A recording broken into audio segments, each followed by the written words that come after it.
안녕하세요. 마음이 홀가분해진 40대 여자입니다. 흔히 사람이 하는 행동을 동물에 비유하곤 하잖아요. 인간성이 바닥인 사람에겐 금수만도 못한 놈이라고 하고, 눈을 흘기는 사람에겐 가자미 눈 뜨지 말라고 하고, 풀만 먹는 사람에겐 토끼냐고 묻고, 또 미련하고 게으른 사람에겐 곰이라고 하기도 하죠. 특히 전래동화에서 유래된 이야기에선 여기저기부터 본인의 이익만을 챙기며 태세 전환을 밥 먹듯이 하는 비열한 사람에겐 박쥐짓 한다고 하기도 합니다. 근데 제가 이 박쥐짓을 몇 년간 당해본 바로 참 사람이 지어낸 동화 하나 때문에 비열함의 아이콘이 된 박쥐에게 미안할 일이라는 생각이 들더라고요. 아마 박쥐도 사람이 지어낸 이 박쥐짓 당해보면 어이가 없어서 당장 욕을 내뱉을 겁니다. 저는 30 초반 친한 언니의 소개로 지금의 남편을 만났어요. 남편은 친한 언니의 친구였고, 저희는 소개를 받고 한 달이 지났을 때 연인이 되었죠. 제 남편을 동물에 비유한다면, 굳이 고르자면 호랑이라고 할까요?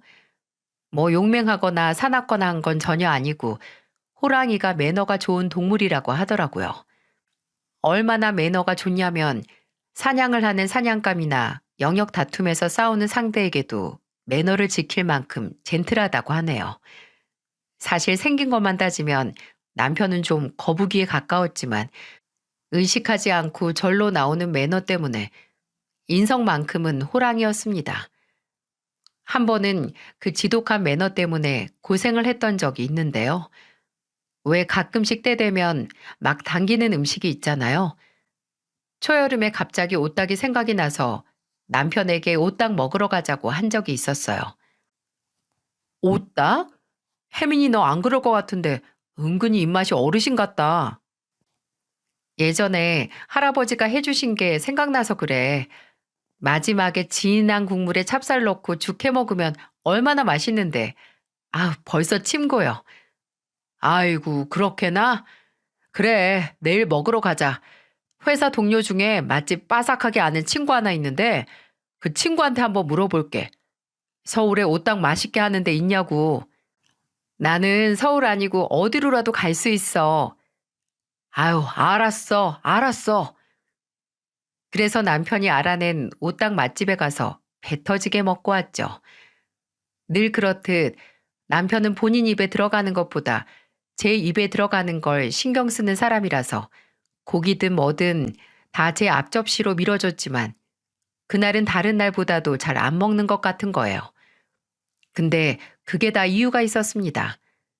며칠 뒤에 남편 차 안에서 약 봉투를 발견했는데 그 봉투 안에 알러지 약이 있는 거예요. 인섭 씨, 알러지 있어?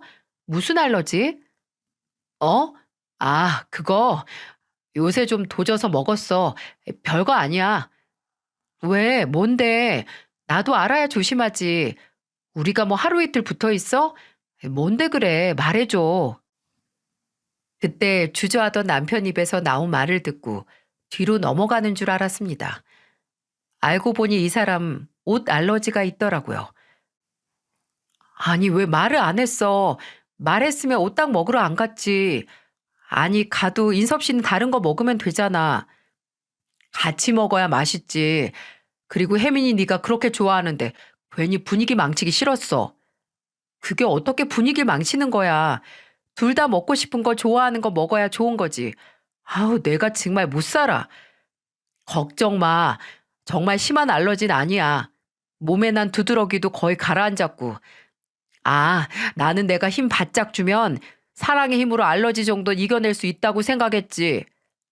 말이나 못하면 나 생각해 주는 건 너무 잘 아는데 다음부턴 그렇게 중요한 문제는 그냥 나한테 말해. 알았지? 그냥 뭐든 제가 하고 싶고 먹고 싶다는 건 다 들어주고 싶고 같이 하고 싶었다는 남편. 어쩔 때는 이 사람의 마음을 저는 똑같이 돌려주지 못하는 것 같아 죄책감이 들 때도 있었어요. 또 남편은 원래 가방을 잘 안 들고 다니거든요. 남편이 영업직인데 일할 때마다 무거운 서류 가방을 늘 가지고 다녀서 주말에 만나는 날에는 절대 가방을 안 들고 오곤 했어요. 근데 어느 날부터 갑자기 만날 때마다 가방을 챙겨오는 게 아니겠어요? 문제는 그 가방 안에 든 물건들 중에 남편 물건이 없었다는 거예요. 제가 핸드크림이 필요하면 그 가방에서 핸드크림이 나오고, 휴지가 필요하면 휴지가 나오고, 심지어 머리를 묶고 싶어서 제 가방을 뒤졌는데 없어서 편의점에서라도 살까 했는데 남편이 본인 가방에서 머리끈을 꺼내는 겁니다. 알고 보니 그 가방은 저를 위해서 챙겨온 거였어요.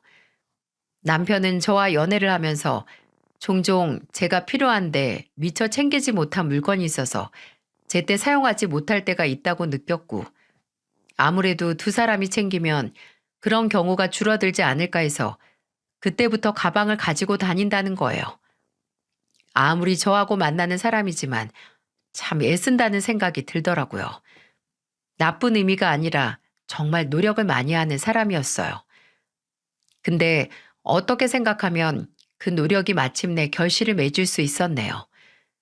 저와 남편이 결혼을 할 수 있었으니까요. 저와 남편은 1년 9개월 연애하고 결혼을 했습니다. 남편은 제게 좋은 사람이듯 저희 가족에게도 좋은 사위, 좋은 매형이 됐죠. 그리고 저도 시댁에서 처음 생긴 든든한 맏며느리였고요. 물론 처음에는 말입니다. 시부모님께서는 아무래도 제가 장남이 결혼해서 생긴 맏며느리라서 굉장히 예뻐하셨어요. 남편에게는 동생이 둘 있었는데 그 당시에 둘 다 총각이었거든요. 시아버지께서는 남편에게 인섭이가 좋은 신부감 데리고 와서 나머지 동생들도 장가 잘 가겠다 라는 말씀을 하셨고, 시어머니께서도 더도 말고 덜도 말고 딱 우리 혜민이 같은 며느리들만 왔으면 좋겠어 라고 해주셨습니다. 아무래도 장남 맏며느리라는 생각에 부담이 좀 있어서 결혼하고 나서는 저도 그 기대에 부응하기 위해 시댁에도 자주 찾아갔고, 시부모님을 모시고 저희 부모님께서 운영하시는 펜션에도 자주 놀러 갔었어요. 제가 결혼했을 당시 시아버지께서는 은퇴하신 지 얼마 안 됐고, 시어머니께서도 딱히 경제활동이 없으셔서 결혼할 때 저희 친정에서만 경제적인 도움을 받을 수 있었거든요. 아무래도 시아버지께서 은퇴하신 후에 바로 큰돈 쓰시기 부담스러우실 테니까 저도 남편도 감히 바라지도 않았어요. 근데 그게 시부모님 두 분 다 좀 신경이 쓰이셨나 봐요. 처음에는 둘 다 젊으니까 신혼집은 대출받아서 천천히 갚아나가면 되지 라고 말씀하시긴 했는데, 제가 시댁에 갈 때 종종 2, 30만 원씩 용돈을 드리거나 또 저희 부모님 펜션에 초대하면 시부모님께서는 굉장히 민망해 하셨죠. 결혼할 때 딱히 해준 게 없는데 받기만 한다는 기분이 드신 건지 그럴 때마다 제가 다 민망할 정도로 저를 추켜 세우셨어요. 우리 맏며느리가 뭐 배포가 크고 성실하다. 내 친구들 며느리들은 너처럼 안 이런다고 내가 복받았다. 이러시곤 했죠. 말하고 나니 참 아득하게도 옛날 일이네요. 이런 시절이 있었지라는 생각이 듭니다. 그리고 남편과 결혼하고 나서 막내 시동생이 결혼을 했어요. 막내 동서는 저처럼 중소기업에 다녔는데 당시 막내 시동생과 동서는 결혼 준비가 안 된 상태에서 급하게 결혼을 했었어요. 아이가 결혼 전에 일찍 생겼거든요. 또 남편에게 듣기로는 막내 동서도 친정이 형편이 넉넉지 않아서 결혼 준비할 때 좀 애를 먹고 있다고 하더군요. 쫓기는데 결혼 준비하는 게 안쓰러워서 그땐 막내 동서를 몇 번 본 건 아니지만 그래도 뭔가 도와주고 싶었고요. 그래서 주변에 결혼한 친구들하고 직장 동료들에게 수소문을 해서 제가 그래도 좀 괜찮은 결혼식장을 가격대별 파일로 정리해서 막내 동서에게 준 적이 있었어요. 그리고 제 친구가 사진작가인데 친구에게 따로 부탁을 해서 비교적 싸게 결혼 사진을 찍을 수 있게 도와줬고, 남편과 상의해서 축의금 100만 원을 해줬습니다. 또 그때 제가 첫째를 낳은 후라서 제가 얼마 안 쓴 아이용품은 전부 막내 동서에게 주었죠. 근데 이때 막내 동서가 고마웠나 봐요. 솔직히 엄청난 도움을 준 것도 아니고 좀 부지런떨어서 도움 준 건데 결혼식 올리기 전부터 마치 몇 년 봐온 사이처럼 형님, 형님 하면서 저를 굉장히 잘 따랐거든요. 결혼하고 아기용품 사러 갈 때도 형님, 저는 보는 눈이 없어서 그런데 형님이 같이 가서 골라주시면 안 돼요? 하고 부탁하고 형님, 이번에 개봉한 영화 보셨어요? 저희 남편은 영화관 가는 걸 예전부터 싫어해서 그런데 저랑 같이 가주시면 안 돼요? 제가 예매할게요. 라고 먼저 다가오기도 했어요. 이때만 해도 뭔가 시댁에서 제가 내가 이 정도로 대접을 받을 사람은 아닌데 라는 생각이 들 정도로 되게 저를 많이 필요로 해줬어요. 시부모님도 무슨 일이 생기면 제게 연락해서 이런 말 맏며느리한테 안 하면 누구한테 해? 라고 하시고 막내 동서도 제가 있어서 다행이라고 형님한테 의지 많이 한다고 해줬으니까요. 그때는 몰랐습니다. 이랬던 시댁 식구들이 마음속에는 아주 어마무시한 박쥐를, 아니 박쥐에게 미안할 정도로 야비한 본색을 숨기고 있을지 말입니다. 제가 결혼하고 한 3년 정도 지났을 때 둘째를 낳고 나서 원래 일하던 회사에 아르바이트 형식으로 잠깐 복직을 했었을 때였어요. 둘째 시동생이 결혼을 했죠. 둘째 시동생은 강남에 잘 나가는 일타 강사였는데 둘째 동서도 같은 학원에서 근무하는 강사라고 하더군요. 둘 다 연봉이 억대였는데 결혼할 때부터 의리의리한 호텔에서 식을 치렀고 신혼집도 학원에서 가까운 곳으로 얻더군요. 그때 속으로 역시 사람은 기술이 있어야 하나 보다 하면서 부러워했던 기억이 나네요. 근데 얼마 지나지 않아서 그 부러워했던 제 자신이 창피해지는 순간이 왔었습니다. 둘째 동서의 첫인상은 뭐 딱히 좋지도 나쁘지도 않았어요. 저와는 초반의 대화를 잘 안 했거든요. 제가 직접 겪어서 아는 것보다는 시어머니와 막내 동서가 제게 와서 둘째 동서 험담을 하는 걸로 먼저 알게 됐죠. 시어머니께서는 둘째 동서가 좀 대하기 어렵고 살갑지 않다고 하면서 제게 푸념을 하셨습니다. 아유, 목소리가 왜 그렇게 까랑까랑한지 조금만 같이 있으면 머리가 다 아프더라. 말하는 것도 좀 시건방지고, 아유, 아무튼 젊은 게 대화하기 너무 어려워. 어머님, 근데 목소리는 아무래도 학원 강사라서 클 수밖에 없을 거예요. 애들 가르칠 때 평소보다 또박또박하게 말해야 하고 다 들리게 말해야 하니까 습관된 거겠죠.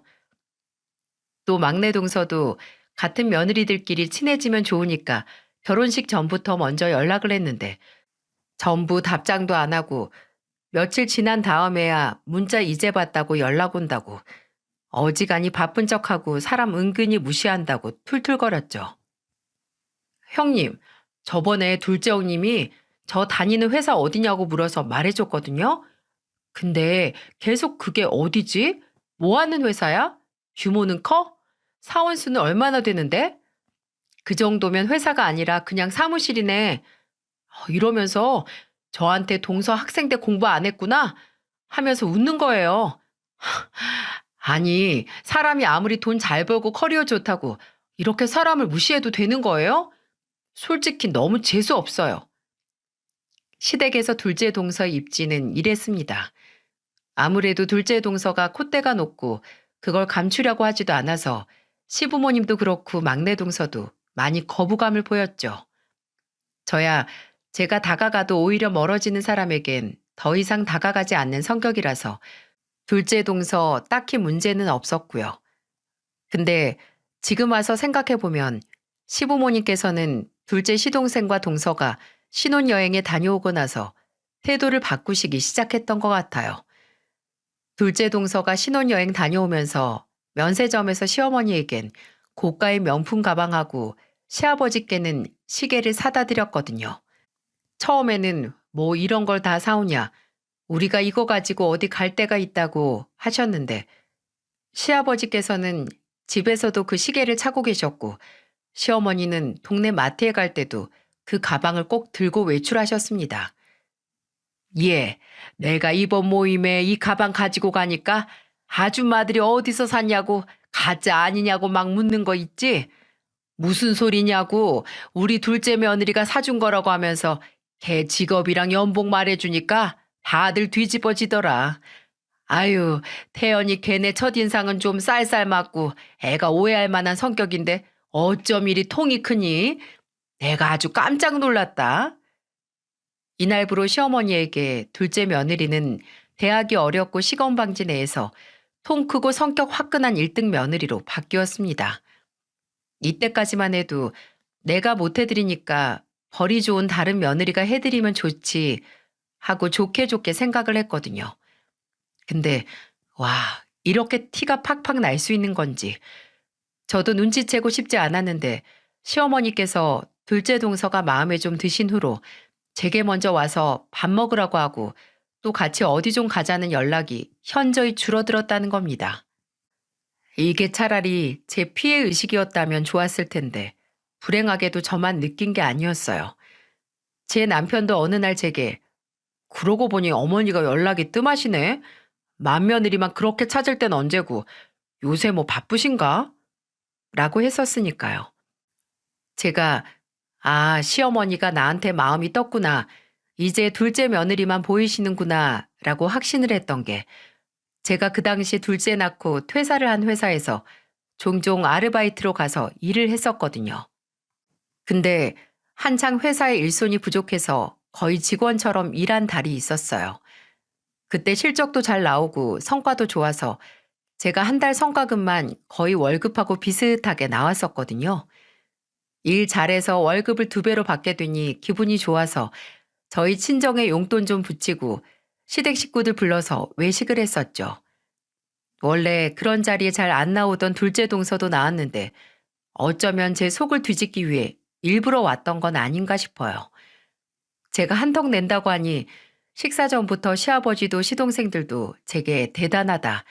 어떻게 성과급을 그렇게 받냐고 시동생들은 퇴사했어도 형수님 안 죽었다고 능력 있다고 치켜 세워줬거든요. 저는 민망해서 말만 하지 말고 사준 사람 기분 좋게 많이 먹으라고 했고요. 근데 가만히 듣던 둘째 동서가 제 성과급 액수를 둘째 시동생에게서 듣더니 진짜 기분 나쁘게 웃으면서 이렇게 말하는 거예요. 월급이 2배인데 그것밖에 안 돼? 어차피 아르바이트로 일한 거니까 대단하다고 봐야겠네. 와, 이 말을 뭐 속닥거리면서 하다가 제게 들린 게 아니고 특유의 카랑카랑한 목소리로 말하는데 갑자기 입맛이 뚝 떨어지더군요. 연봉 억대 강사에게 돈 500도 안 되는 돈은 돈도 아니다 이걸까요?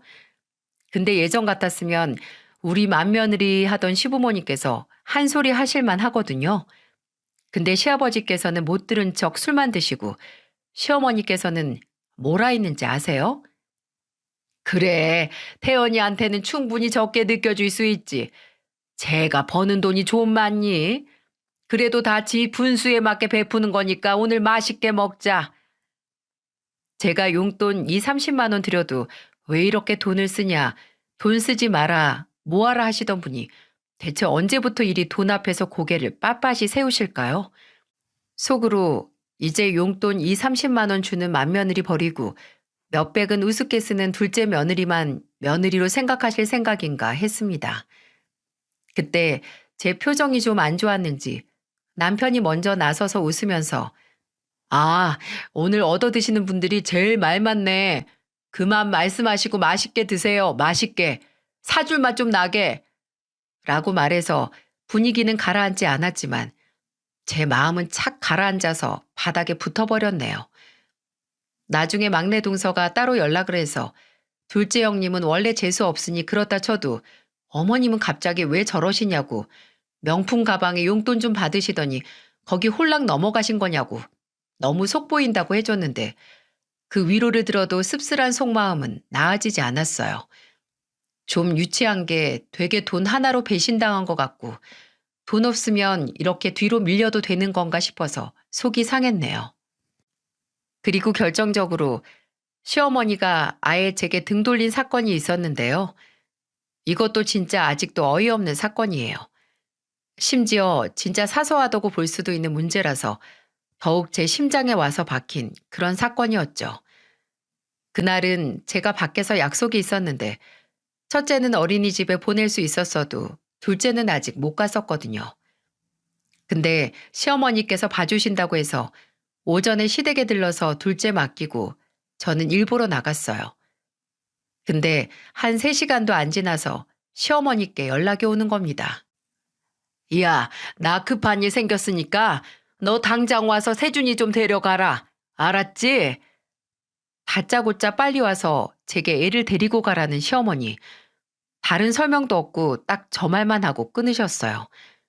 저는 무슨 일이 났나 싶어서 급한 일도 다 못 보고 바로 시댁으로 뛰어갔고요. 근데 시댁에 도착하자마자 이미 나갈 준비를 마친 시어머니께서 저를 기다리고 계시더라고요. 왔니? 아유, 정말 빨리 좀 오지 왜 이리 굼떠? 저 어머님 연락받고 진짜 바로 온 거예요. 근데 무슨 일 있으세요? 급한 일이라는 게 뭐예요? 아니, 태연이한테 전화 왔는데 걔 오늘 아주 오랜만에 쉬는 날이라고 지 자주 가는 스파인지 피부 미용이라는 데 간다고 나도 생각 있으면 오라고 하더라고. 내가 이럴 때 아니면 언제 그런 호사를 누리겠니? 뭐라 설명을 해야 할지 힘이 다 빠졌어요. 저는 진짜 급했던 일도 못 보고 연락 받자마자 달려왔는데 알고 보니 돈 많은 둘째 며느리 따라 스파하러 간다고 와서 애 데려가라고 하시는 게 이걸 좋게 이해하고 넘어가야 하는 건지 아니면 좀 서운해도 되는지 싶더라고요. 제가 너무 허무해서 아유, 뭐예요, 어머님. 저 오늘 진짜 급한 일이었는데 라고 좀 서운한 티를 냈거든요. 근데 현관에서 신발을 신던 시어머니가 저를 매섭게 노려보시면서 그러시는 거예요. 너는 네 시애미가 돈 좀 버는 며느리 덕 보는 게 그렇게 아니 꼽니? 내가 뭐 이런 사치스러운 걸 해본 적이 없어서 궁금해서 이런다. 막말로 너나 민영이가 언제 나 이런 호강시켜준 적 있니? 너네가 태연이보다 먼저 나 용돈도 팍팍 주고 스파니 백화점이니 자주 데려갔어 봐. 내가 이리 유난을 떠나. 참, 처음 피부관리 좀 받으러 가는데 좋았던 기분 다 잡쳤잖아. 너 때문에. 꼭 그렇게 내가 죄책감 느끼게 하고 싶어? 어? 뭐라 말이 안 떨어졌습니다. 둘째 동서가 있기 전에 제가 시어머니와 고부로 꽤 잘 지냈던 시간은 다 뭔가 싶더라고요. 허무하고 진짜 돈 없으면 며느리도 아니구나. 내가 돈이 넘치는데도 안 해드리는 게 아닌데. 아니, 오히려 돈이 없어도 해드리고 싶은 건 해드리면서 살았는데 하는 생각에 울적해졌습니다. 이때부터 시어머니와 저는 급속도로 사이가 안 좋아졌어요. 아니, 일방적으로 제가 시어머니에게 배신 아닌 배신을 당한 거죠. 그때는 몰랐는데 지금 와서 생각해보면 뭔가 시어머니가 저를 볼 때마다 직접 말씀하신 것처럼 죄책감이 드셨나 하는 생각이 들더군요. 저를 보면 괜히 본인이 돈 많은 며느리에게 붙은 속물 시어머니라는 걸 인정해야 하니까 오히려 더 저를 보기 싫어하신 건 아닌가 싶네요. 그래도 이때까지는 막내 동서가 제 편을 들어줬거든요. 이런 일이 있었다고 하면 어머님 너무하신다. 둘째 형님이 돈으로 매수한 거다 하면서 저를 위로해 줬었죠. 근데 실제로 정말 돈으로 매수됐던 건 바로 막내 동서였네요. 시작은 정말 사소한 걸로 눈치를 채기 시작했어요. 원래 막내 동서는 저를 그냥 형님이라고 부르고 둘째 동서를 작은 형님이라고 불렀거든요. 근데 하루는 시댁에 다 같이 모였는데 거기서 막내 동서 목소리로 형님 하고 부르는 게 들려서 나 부르는가 보다 하고 나가서 왜? 하고 대답했어요. 근데 막내 동서가 좀 당황한 얼굴로 아, 큰형님이 아니라 작은 형님 부른 건데 하는 겁니다. 그래서 그때는 그냥 그런가 보다 했어요. 근데 이게 시작이더라고요. 막내 동서에게 연락해서 동서 주말에 뭐해?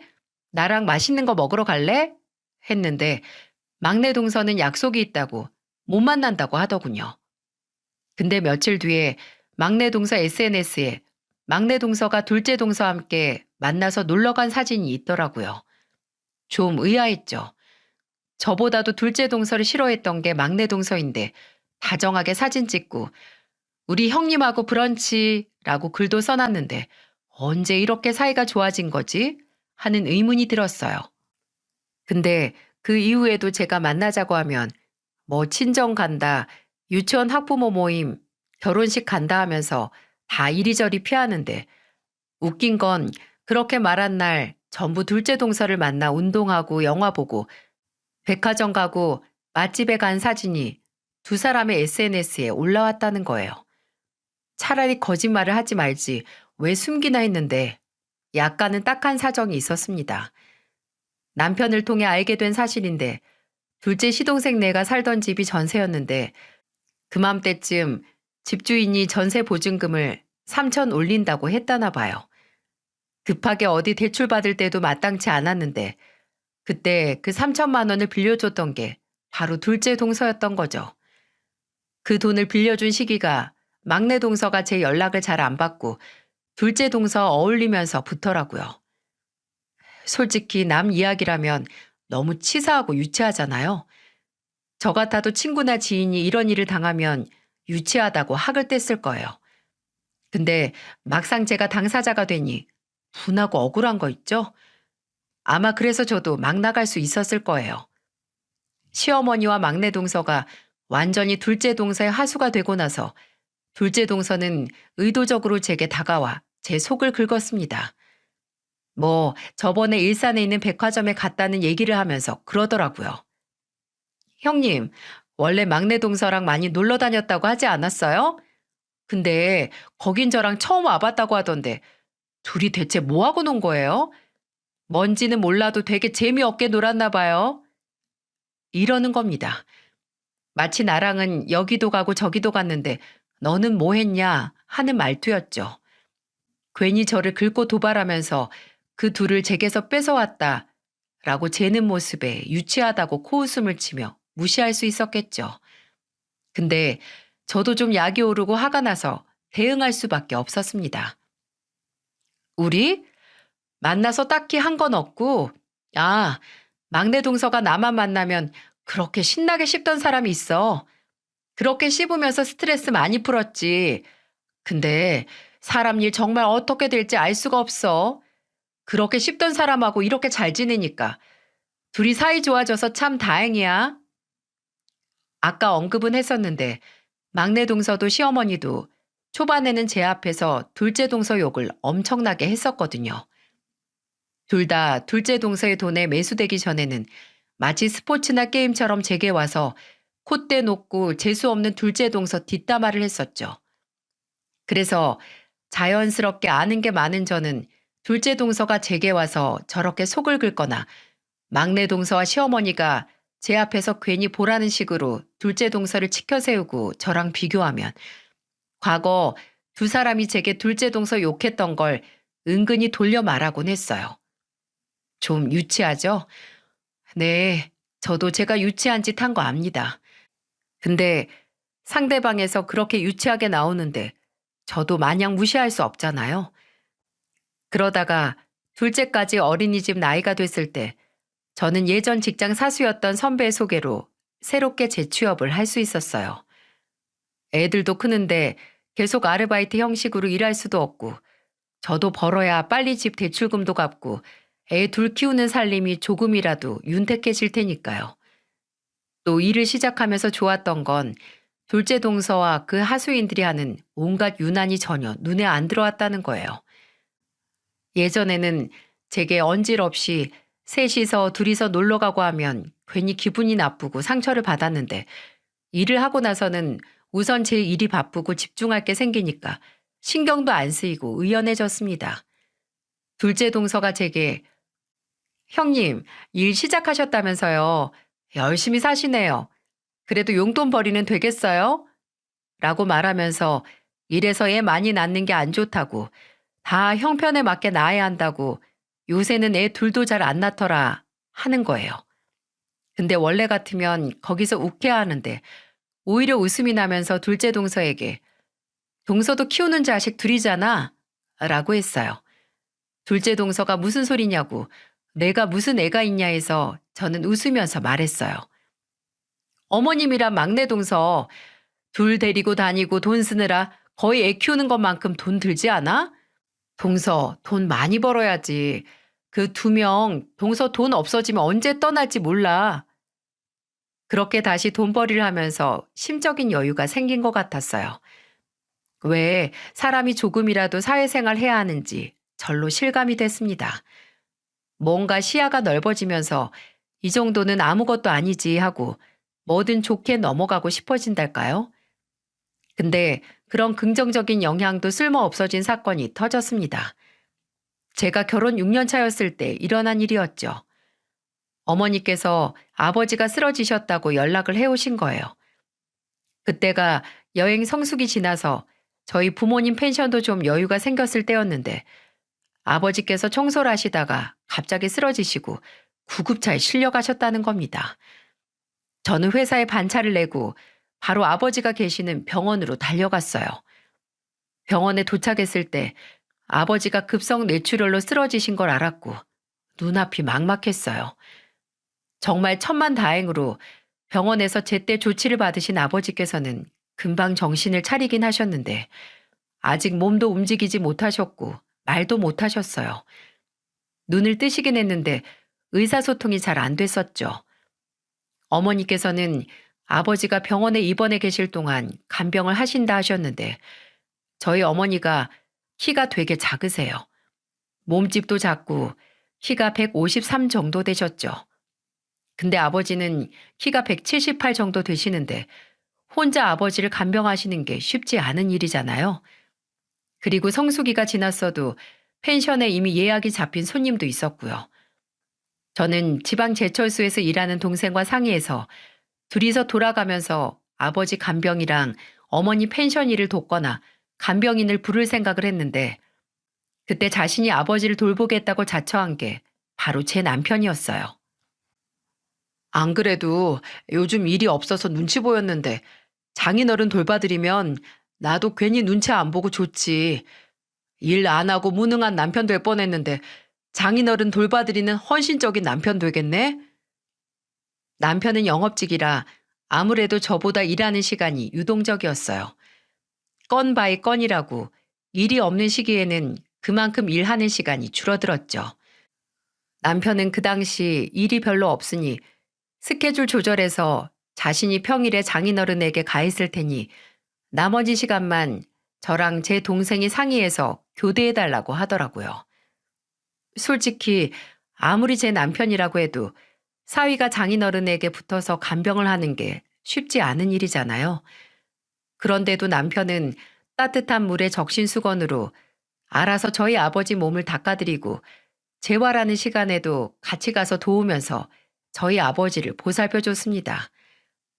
제가 한 번은 저녁에 아버지 병원에 갔다가 아버지 침대 옆 간병인 침대에 새우처럼 구부려서 자는 남편을 보고 울었네요. 너무 고맙고 미안해서요. 그랬더니 인기척에 깬 남편이 저를 가만히 안아주면서 울지 말라고 당신 키워준 부모님이면 당연히 내 부모님인데 왜 그렇게 미안해하냐고 했죠. 남편이 그렇게 극진히 아버지를 돌본 영향인지 아버지는 한 달 좀 넘어서 퇴원을 하실 수 있었고 집으로 돌아오셨어요.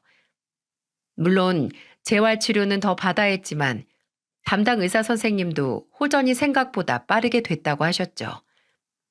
아버지가 그렇게 편찮으시고 나서 아무래도 생각이 많아지더라고요. 언제든 제 곁에 계실 거라 생각했던 부모님께서 이렇게 세상을 떠나실 수도 있겠다. 정말 계실 때 잘해야겠다는 생각도 들었고 남편이 마치 본인 일처럼 나서주는 걸 보니 저도 괜히 유치한 감정으로 적대시하지 말고 남편의 부모님, 그러니까 제 시부모님께 잘해야겠다는 생각도 들었죠. 물론 시부모님이 둘째 동서를 예뻐하시느라 저는 나 몰라라 하고 찾아가도 있는 둥 마는 둥 무시하시지만 그래도 제 남편의 부모님이고 또 어쨌든 저희보다 세상을 빨리 떠나실 테니 그 전에 후회하기 전에 좀 잘해야겠다 싶었어요. 그래서 큰 결심을 했습니다. 남편에게 곧 만기될 적금을 깨자고 말했죠. 여보, 우리 그 돈으로 아버님하고 어머님 모시고 해외여행이나 갈까? 이제 규제도 풀리고 어디든 갈 수 있잖아. 해외여행? 갑자기? 뭐 가면야 좋지만 우리 부모님만 모시고? 당신, 우리 부모님, 특히 어머니랑 요새 좀 불편하잖아. 우리 엄마가 좀 잘못한 것도 있고. 그건 그거고, 그냥 이번에 우리 아버지 쓰러지시고 나서 당신이 사위 노릇 너무 잘해줘서 나도 뭔가 보답하고 싶어서 나도 며느리 노릇 좀 해야지. 그리고 아직 아버지 몸도 완전히 회복된 게 아닌데 해외여행은 아무래도 무리니까 나중에 또 돈 모아서 그때 모시고 가고 이번에는 아버님, 어머니 먼저 모시고 갔다 오자. 이런 건 생각났을 때 안 하면 계속 미루게 되잖아. 남편은 시어머니와 사이도 안 좋은 제가 먼저 그렇게 이야기하니 놀라기도 하고 또 고마워하더군요. 아무리 사이가 안 좋아졌어도 제가 먼저 노력을 하려고 하는 것 같아 미안하고 고맙다고 말입니다. 그래서 쇳불도 당긴 김에 빼라고 그 주 주말에 시댁에 가서 말씀을 드리려고 했어요. 아무래도 효도관광이니 시부모님께서 가고 싶은 나라로 가는 게 좋잖아요. 그래서 시댁에 갔는데 제가 왜 왔는지 모르는 시어머니는 늘 그랬듯 제가 시댁에 들어가자마자 저를 위아래로 흘겨보면서 말씀하셨어요.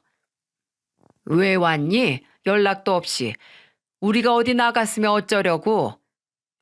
세상 못마땅하게 저를 보는 얼굴에 한 10% 정도 여행 이야기를 물으고 싶었어요. 그래도 좋은 마음으로 왔으니 저도 남편도 욱하지 않으려 노력을 했습니다. 어머니, 저희 보자마자 그 말밖에 안 나오세요? 저도 이 사람도 오랜만에 온 건데. 누가 오랬니? 어제 왔든 100년 만에 왔든 무슨 상관이야? 어머님, 저희 오늘 아무 용건 없이 온 게 아니고 어머님, 아버님한테 말씀드릴 게 있어서 왔어요. 어머님 혹시 해외여행 가고 싶은데 없으세요? 저랑 이랑 애들이랑 이렇게 다 같이 가려고 하는데 아무래도 어머님, 아버님께서 가고 싶은 대로 가는 게 좋을 것 같아서요. 요새 TV에도 연예인들 해외로 나가서 뭐 하는 거 많이 나오잖아요. 그런 거 보면서 아, 저기 가고 싶다 한 곳 없으세요? 저하고 남편은 신나게 시부모님 앞에서 저희가 일단 생각했던 나라를 설명하고 일정은 나라별로 이렇게 짜면 좋겠고 또 각 나라 음식이라든지 문화 같은 것까지 세세하게 설명을 했습니다. 그렇게 한참을 설명했는데 시아버지께서 이런 말을 하시더라고요. 근데 뭐 해외여행은 둘째네랑도 갈 수 있지? 아유, 걔네랑 가면 더 편하게 가지. 저기 뭐냐, 비행기도 그냥 일반석 타는 거 둘째네랑 가면 1등석 탈 거고 가서도 어디 외지고 더러운 숙소가 아니라 호텔에서 잘 수 있을 텐데 뭐하러. 야, 너네 말은 잘 알겠는데 그냥 니들끼리 가라. 우리는 가고 싶은 데 있으면 둘째네랑 갈 거니까. 김이 팍 샌다는 게 바로 이런 느낌이구나 했죠. 아무리 제가 좋은 마음을 가지고 관계를 개선하고 또 잘 지내보려고 하면 뭐 하나요? 이렇게 꼬아서 생각하고 꼬아서 대답하고 사람을 개무시하는데 그때는 남편도 화가 났는지 좀 정색을 하고 말하더군요. 엄마 진짜 왜 이러세요? 이 사람이 어머니랑 아버지 좀 좋은 구경 시켜드리고 좋은 경험 해드리고 싶다고 적금 깨서 결심했는데 또 그놈의 돈만 따져서 사람 마음을 그렇게 짓밟으셔야 하냐고요. 참, 알아서 가겠다고 해도 왜 열을 내니? 그냥 니들끼리 가라고. 한 푼 두 푼 어렵다는 애들이 무슨 해외여행식이나. 그리고 얘 혜민이 너 말해봐라. 솔직히 너도 나랑 가기 싫잖니? 그 해외여행 가면 며칠 내내 나랑 붙어 생활할 텐데 너는 그게 편할 것 같니? 아유, 나는 싫다. 너만 보면 솔직히 속이 답답해. 너도 나 마음에 안 들잖아. 그러니까 나도 속 편하게 작은 며느리하고 갈 테니까 괜히 애쓸 거 없다는 소리야. 왜 이제 와서 시키지도 않은 일을 해? 참나.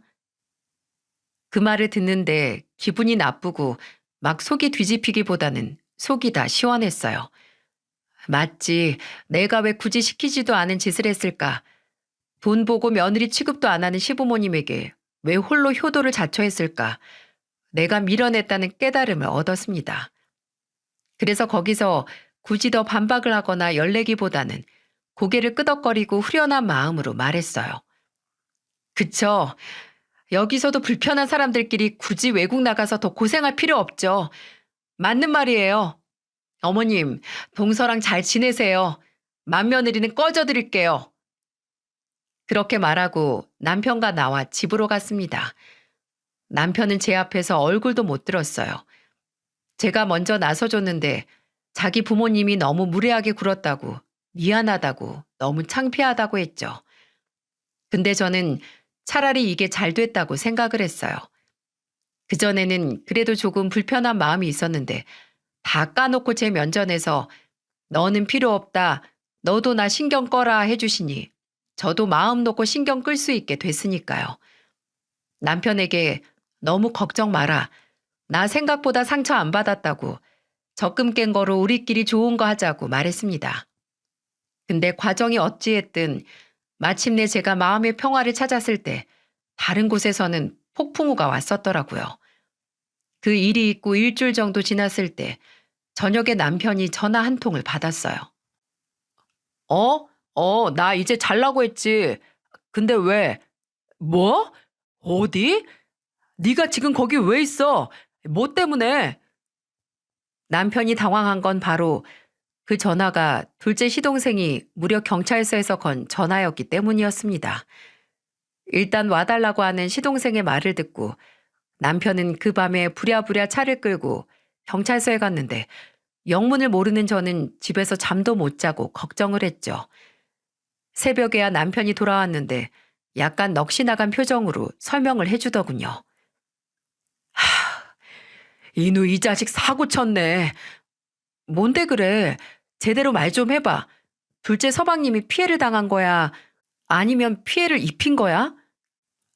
아니, 이게 참, 둘 다야, 둘 다. 둘째 시동생이 피해자이자 가해자라고 하는 남편. 처음에는 대체 뭔 소린지 영문을 몰랐는데 설명을 다 듣고 나 보니 그 말이 딱이더라고요. 둘째 시동생이 경찰서에 가게 된 건 무려 폭행 신고 때문이었고 둘째 시동생이 폭행한 건 바로 둘째 동서와 동서의 내연남이었어요. 맞아요. 둘째 동서가 바람이 난 거죠. 둘째 시동생은 며칠 전부터 밤마다 약속이 있다고 하고 술 먹고 들어오고 휴대폰을 숨어서 확인하는 둘째 동서를 의심했다고 해요. 그래서 미행을 했는데 그날 둘째 동서가 술 먹고 춤추는 나이트에서 어떤 남자와 만나 진하게 노는 걸 목격을 했고 심지어 장소를 옮겨서 호텔에서 역사적인 순간을 만들려는 현장까지 덮치게 된 겁니다. 둘째 시동생도 도저히 맨정신으로는 현장까지 잡을 용기가 없어서 술을 좀 마셨다고 해요.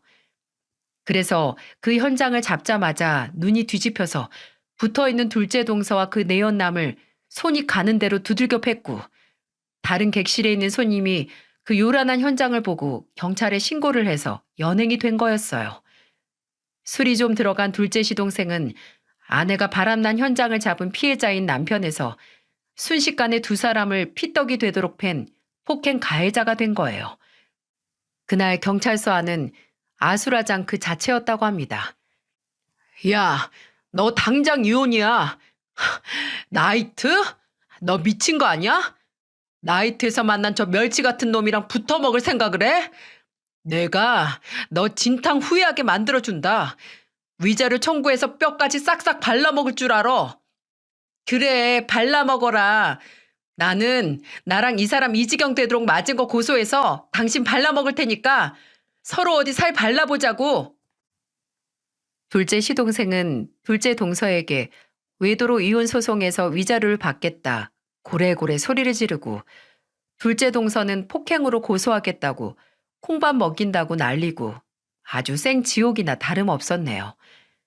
실제로 둘째 동서와 그 내연남은 바로 병원에 입원했다고 해요. 둘 다 각각 전치 4주와 5주 진단을 받고 병원에 오래 입원해서 버틸수록 때린 둘째 시동생 혐의만 가중되게 만들려는 거였죠. 근데 사고는 여기서 끝이 아니었습니다. 이번에는 시어머니께서 사고를 치셨어요. 둘째 시동생 일은 저하고 남편만 알았지 다른 가족들은 몰랐거든요. 둘째 시동생이 절대 일이 마무리되기 전까지는 말하지 말라고 해서 저도 입 다물고 있었고요. 근데 아무것도 모르는 시어머니께서 둘째 동서에게 따로 연락을 하셨었대요. 남편하고 잠깐 외출했는데 휴대폰을 보던 남편이 "아, 진짜 우리 엄마 왜 이러시냐?" 라고 하는 거예요.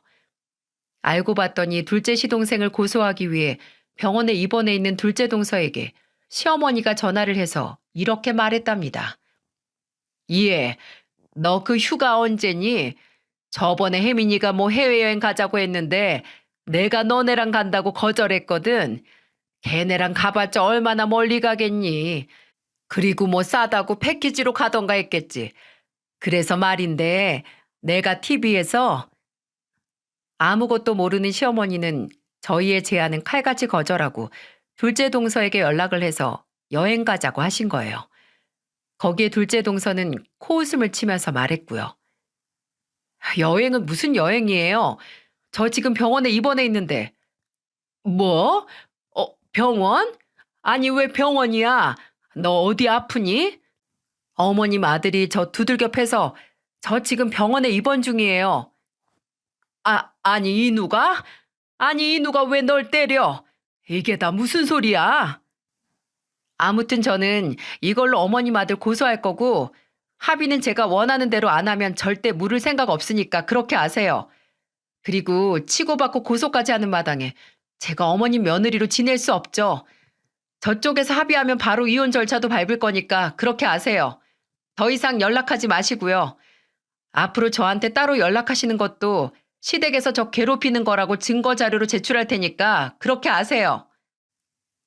그리고 정말 둘째 동서는 본인 변호사를 통해 뭐 시어머니가 이 상황에서 자신에게 돈을 뜯어내려고 한다, 해외여행한다고 돈을 갈취하려 한다고 말을 꼬았다고 해요. 그러니 둘째 시동생에게 일 크게 만들지 말고 본인도 폭행 고소 취하할 테니까 당신도 그냥 합의 이혼으로 만족하라고 했다네요. 참 보통 흙탕물 싸움이 아니었습니다. 그리고 급작스럽게 둘째 시동생의 이혼 사실을 알게 된 시부모님은 바로 뒤집어지셨고요. 처음에는 왜 이혼이냐, 뭐 태연이 같은 애가 어디 있냐고 하시더니 둘째 동서의 바람 사실을 알고 길이길이 날뛰셨습니다. 그년 입원한 병실 가서 머리를 다 밀어놓을 거라고 난동을 부리셨어요. 끝내 둘째 시동생과 동서는 합의 이혼으로 마무리가 됐습니다. 재판까지 갈 생각을 했는데 스트레스 때문인지 둘째 시동생 위에 구멍이 나서 도저히 그 온갖 소송을 버틸 상황이 아니었거든요. 또 둘이 함께 일하는 학원에서는 둘 중 하나가 그만둬야 한다고 나왔고 끝내 둘째 동서가 그만두는 걸로 의견을 맞춰서 합의를 했어요.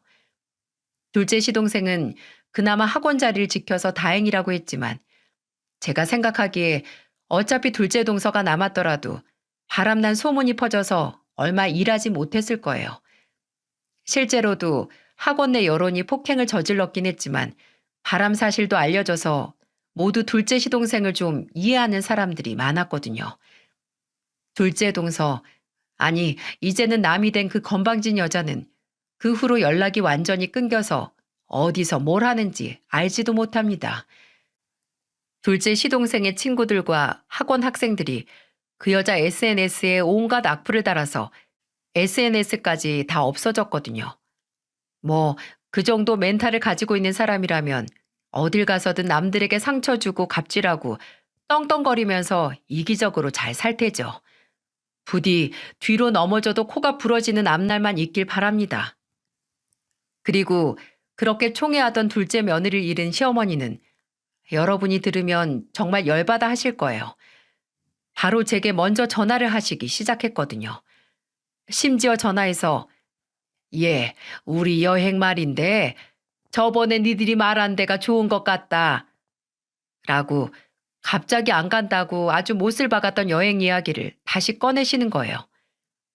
"여행이요? 무슨 여행이요?"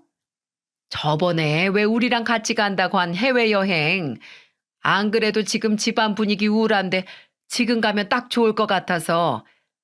"아, 그거요? 그거 저희 부모님 모시고 가기로 했는데요." "뭐? 아니, 사돈 어른 몸도 아직 성치 않을 텐데 무슨 해외여행이야? 해외는 아니더라도 국내로 가기로 했어요. 제주도라도 가죠 뭐. 그리고 남은 돈은 저축해 놨다가 뭐 나중에 진짜 해외여행 가던가 하고요. 어머님이랑 아버님은 저랑은 죽어도 못 가신다고 하셨잖아요. 돈 많은 둘째 며느리가니 이제 돈은 없어도 착하고 성실했던 맏며느리에게 붙으시더라고요. 참, 이렇게 본인 이득을 위해 이리저리 붙어 다닌 행동은 박쥐짓이 아니라 저희 시어머니 성함을 따서 강옥정짓이라고 하고 싶습니다. 어쩜 이렇게 사람 속이 빤히 들여다 보일까요? 솔직히 좀 징그럽기도 했어요. 사람이 어찌 이러나 싶어서요. 나중에 남편이 시어머니의 연락을 받고 저희 사이를 중재하려고 하긴 했어요. 서로 서운하고 기분 나쁘고 미안한 점을 털어놓자고 했는데 남편도 그때 여행을 거절당했을 때 속이 많이 상한 건지 저보다도 남편이 시부모님에게 쏟아내는 게 많더라고요. 돈만 많으면 자식이고 며느리냐고, 우리가 어머니 아버지께 뭐 그렇게 못한 게 있냐고, 다 형편대로 효도하는 건데 너무 서운하고 억울하다고 한바탕 속을 드러내는 것처럼 말했죠. 솔직히 저도 남편도 그날 속 이야기를 하고 나서 이미 상처받은 감정이 나은 건 아니었어요. 아직도 시부모님이 야속하고 돈 없어서 당한 냉대가 억울하고 그래요. 근데 둘 다 굳이 표는 안 내고 있어요. 그냥 돈이 죄인이다, 돈이 죄인이야 라고 생각하고 있죠. 그리고 막내 동서는 이것도 참 우스운데 둘째 동서가 이혼 후에 막내 동서에게 이제 가족도 아니니까 전세 보증금으로 빌려갔던 3천만 원 남은 원금 당장 갚으라고 독촉을 했다나 봐요. 제게 와서 울면서 어쩜 그러냐 징징거리는데 뭐 어쩌겠어요? 빌려간 돈은 당연히 갚아야죠. 저는 막내 동서에게 그동안 둘째 동서 덕분에 좋은 데 가고 좋은 거 먹으면서 호강했잖아. 그러면 그동안 이자 안 받는 거 고맙게 여기고 얼른 갚아. 좋을 때만 형님인가? 그건 아니지. 안 그래? 라고 말했죠. 그때 막내 동서의 표정은 마치 나라를 잃은 것 같았어요. 저는 이미 당한 게 있어서 막내 동서의 그 줏대 없는 험담에 휩쓸릴 생각이 전혀 없었거든요. 아직도 돈이 뭔지, 돈이면 정말 가족도 없고 사람의 호의나 마음도 살 수 있는 건가 보다 하는 생각이 들어요. 자본주의 사회에서 어쩌면 당연하고 씁쓸한 진실이라고 생각할 수 있지만 그래도 돈 같은 물질적인 것보다는 인심이나 사람의 진심이 통하는 사회가 됐으면 해요. 돈으로도 절대 살 수 없는 게 이 세상에 많아졌으면 합니다. 그게 바로 제가 저희 아이들에게 물려주고 싶은 사회거든요. 제 사연을 들어주셔서 감사합니다.